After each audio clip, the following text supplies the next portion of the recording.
Google browser search history কিভাবে একসঙ্গে delete করবেন দেখা যাক। আমরা সবার প্রথমে গুগল ব্রাউজারটি ওপেন করব।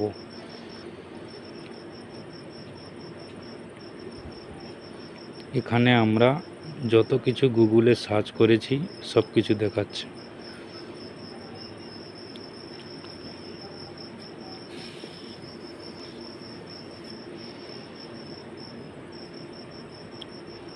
সার্চ হিস্টোরিতে ক্লিক করব।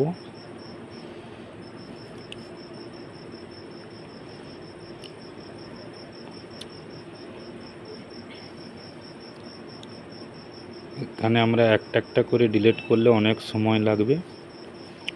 ডেট টাইম দিয়ে দেখাচ্ছে কবে কবে কি সার্চ করেছি।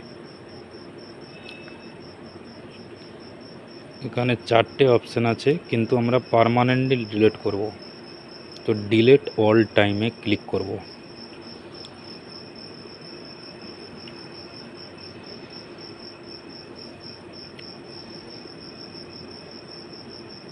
ডিলিট অপশানে ক্লিক করব। Delete complete. আমরা গুগলে যত কিছু সার্চ করেছি পার্মানেন্টলি ডিলিট হয়ে গেছে।